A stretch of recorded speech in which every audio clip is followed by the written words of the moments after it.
सोटके काळे, जिल्हा परिषद प्राथमिक शाळा टाकळवाडी. आणि माझ्या कथेचं नाव आहे बाप. आजोबांना 45 एकर जमीन होती आणि त्यांना 3 मुले झाली. प्रत्येकाच्या वाट्याला 15-15 एकर जमीन आली. त्याचप्रमाणे आबांच्याही वाट्याला 15 एकर जमीन आली. सगळे त्यांचे भाऊबंद सुखी होते, कारण प्रत्येकाला 2 मुली आणि 1 मुलगा असा प्रत्येकाचा सुखी संसार होता. पण आबांना मात्र मुलाच्या अपेक्षेनं एका पाठोपाठ एक अशा 5 मुली झाल्या. आणि 5व्या मुलीच्या जन्माच्या वेळी अगदी बैलपोळ्याचा सण तोंडावर आलेला होता आणि देवाला फोडण्यासाठी आणलेले सगळेच्या सगळे नारळ आबांना आपल्या घराच्या उंबरठ्यावर फोडले आणि आपला राग व्यक्त केला.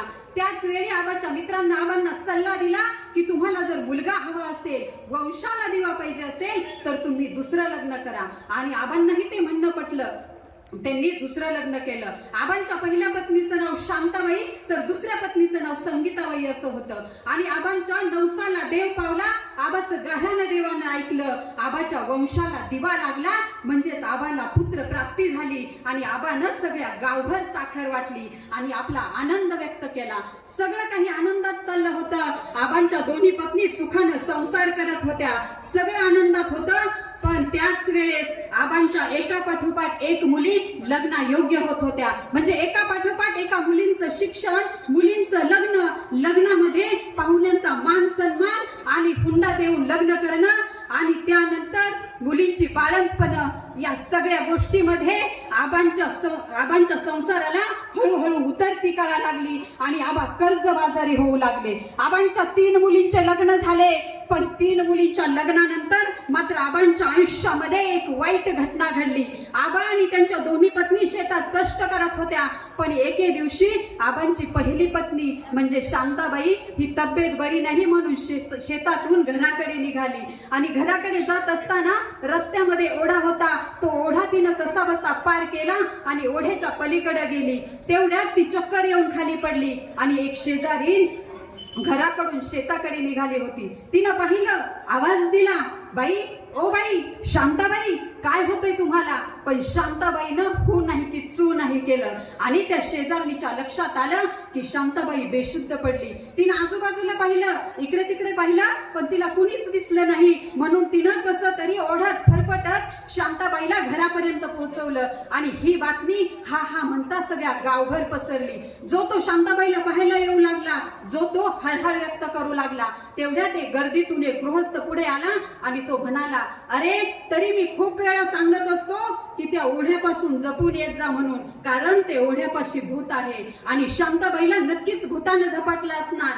पण शांताबाईला हृदयविकाराचा झटका आला होता आणि त्या हृदयविकारामध्ये त्यांचं अर्ध शरीर निकामी झालं होतं. म्हणजे त्यांना अर्धांगवायू झाला होता. आणि तिला हातानं आणि एका पायानं फरफटत चालावं लागायचं. काही काम सुद्धा करता येत नव्हतं. पण तसंच ती काम करत होती. तिला वाटायचं, आपल्या पदरी देवानं 5 मुली दिल्यात, आपण जर नसलो तर आपल्यानंतर आपल्या मुलींचं कसं होणार? आणि म्हणून ती जगत होती. त्यानंतर तिच्या 2 मुली बिना लग्नाच्या राहिल्या होत्या. त्या मुलींनी सकाळी लवकर उठावं, आपलं स्वतःचं आवरावं, आपल्या आईला वेडीवाकडी आंघोळ घालावी, तिला वेडीवाकडी साडी नेसवावी आणि धावत पळत शाळेत जावं. दुपारच्या सुट्टीत शाळेतून घरी यावं, आपल्या आईची कशीबशी वेणी घालावी आणि 2 घास आपल्या पोटात ढकलावेत आणि पुन्हा शाळेत जावं. त्यांचा हा दिनक्रम पाहून त्या आईला फार वाईट वाटायचं. तिचं मन खचत चाललं होतं. आणि एकदा तर ती अंथरुणाला खेळून राहिली. तिनं अन्न पाणी सोडलं. सगळे पै पाहुणे जमा झाले, लेकी बाई जमा झाल्या. आणि शांताबाईनं खुनेनंच आपल्या नवऱ्याला जवळ बोलावलं. हाताची 5 बोटं वर केली, त्यातलं एकच बोट वर ठेवलं आणि 4 खाली केली. ज्याची त्याला खून पटली, आबानं होकारार्थी मान हलवली आणि शांताबाईच्या चेहऱ्यावर हलकसं हसू उमटलं. लेकीने विचारलं, आबा काय म्हणते आई? आबा म्हणाले की तुमच्या आईला मी एक वचन दिलेले, त्या वचनाची ती मला आठवण करून देते. वचन? कुठलं वचन आबा? कोणतं वचन तुम्ही आईला दिलेले? तुमची आई ज्यावेळी चांगली होती त्यावेळी ती मला म्हणाली की आपली ही बारकी आहे ना, ही 4थीला होती आणि तिचे सर घरी आले होते.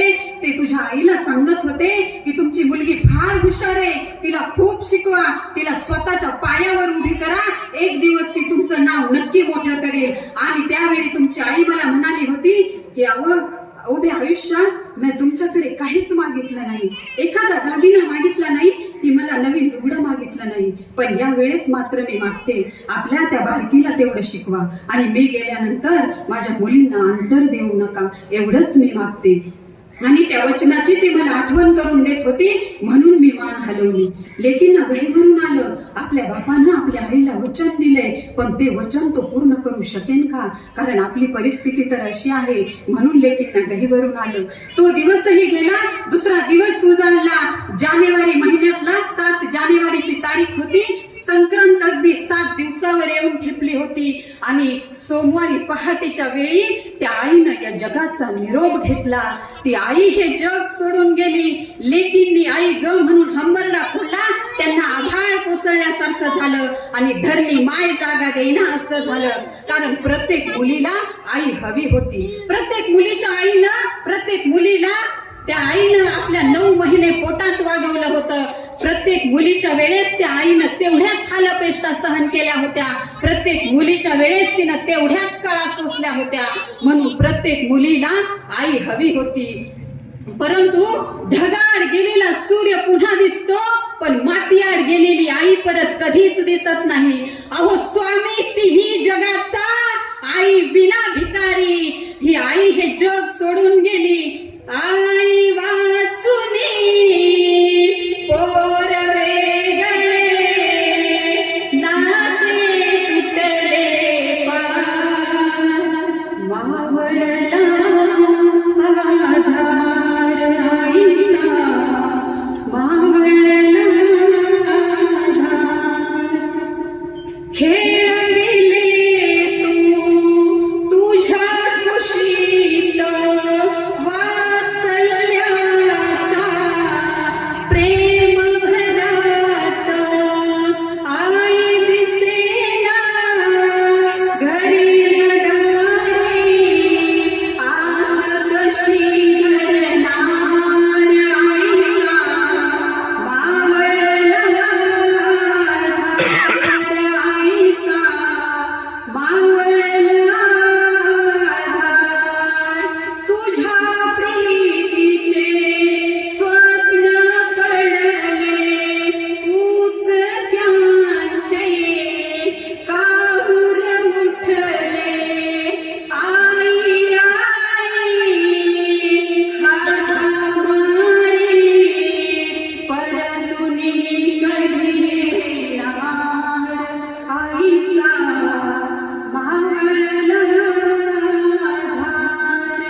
ती आई हे जग सोडून गेली. त्या मुलींनी आपल्या आईचे सगळे विधी पूर्ण केले आणि काही दिवसानंतर त्या सासरी जायला निघाल्या. त्यांचा कंठ दाटून आला. तेवढ्या त्या गर्दीतून त्यांची आजी पुढे आली. तिनं लेकींच्या तोंडावरून हात फिरवला आणि म्हणाली, मुलींनो रडू नका ग, पोरींनो रडू नका. तुमच्या आईच्या जीवनाचं सोनं झालं, कारण तुमच्या आईला अहेमपणी मरण आलं. लेकी आपापल्या संसारात गुंतल्या आणि त्यानंतर आबांना कुणीतरी सल्ला दिला की तुमच्या या 4 नंबरच्या मुलीचं तुम्ही लग्न करून टाका. कारण मुलाचे किंवा मुलीचे ते लग्नायोग्य असताना आई किंवा वडील जर हे जग सोडून गेले तर 1 वर्षाच्या आत लग्न करण्याची पद्धत आहे, नाहीतर 3 वर्ष पुन्हा लग्न करता येत नाही. म्हणून आबांना आपल्या त्या 4 नंबरच्या मुलीचं सुद्धा लग्न केलं आणि राहिली फक्त 1 मुलगी. ज्यावेळी आई वारली त्यावेळी ती मुलगी 7वीला होती. आई वारली जानेवारीमध्ये आणि मार्चमध्ये तिची 7वीची बोर्डाची परीक्षा झाली. बोर्ड परीक्षेमध्ये तिचा तालुक्यातून पहिला क्रमांक आला आणि त्यामुळे 15 ऑगस्टच्या वेळी गावातील प्रतिष्ठित व्यक्तीनं तिला गळ्यातलं सोन्याचं बदाम बक्षीस म्हणून दिलं आणि तिच्या वडिलांचा सुद्धा सत्कार केला. त्यांनी सांगितलं, आबा तुमची मुलगी फार हुशार आहे, तिला खूप शिकवा, तिला स्वतःच्या पायावर उभी करा. त्यानंतर 10वीची बोर्ड परीक्षा झाली. 10वीच्या बोर्ड परीक्षेमध्ये सुद्धा तिचा प्रथम क्रमांक आला. त्यावेळी सुद्धा तिला बक्षीस मिळालं. तिच्या वडिलांचा सत्कार करण्यात आला. 10वी नंतर मात्र गावात शिक्षणाची सोय नव्हती. म्हणून बापाला प्रश्न पडला, आपण तर पत्नीला वचन दिलंय, पण मुलीचं शिक्षण आपण पूर्ण करू शकतो का? त्या बापानं इकडे तिकडे चौकशी केली आणि ती गावात हॉस्टेलची सुविधा होती तालुक्याच्या ठिकाणी. त्यानं आपल्या मुलीला हॉस्टेलला ठेवण्याचा निर्णय घेतला आणि त्या बापानं सगळी प्रक्रिया पूर्ण केली आणि आपल्या मुलीला हॉस्टेलला सोडलं.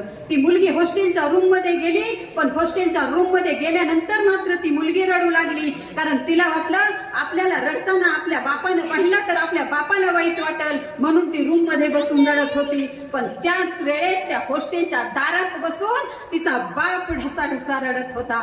कारण त्या बापाला वाटलं आपल्या मुलीने आपल्याला रडताना पाहिलं तर आपल्या मुलीला वाईट वाटेल म्हणून. कारण आपल्या पदरी जास्त मुली आहेत म्हणून त्या बापानं कधीच आपल्या मुलीला कुणाच्या दारात पाठवलं नव्हतं किंवा त्या मुलींना कधी मामाच्या गावी सुद्धा पाठवलं नव्हतं. कारण त्या बापाला वाटलं की मुलींना जर कुणाच्या दारात पाठवलं तर लोक म्हणतील जास्त मुली आहेत, सांभाळणं जड झाले म्हणून ह्याच्या त्याच्या दारात मुली पाठवतोय. म्हणून त्या बापानं इमानदारीनं आणि स्वाभिमानानं आपल्या मुलींना वाढवलं होतं आणि तेच गुण त्या बापानं आपल्या मुलीच्या अंगी सुद्धा रुजवले होते. म्हणून तो बाप रडत होता.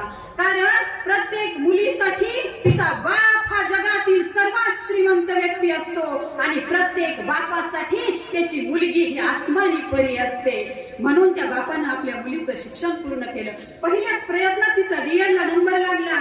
DED ला नंबर लागल्याच्या नंतर सुद्धा त्या अनोळखी ठिकाणी आपल्या मुलीसाठी तो बाप कॉलेजच्या दारात बसून राहिला काही दिवस.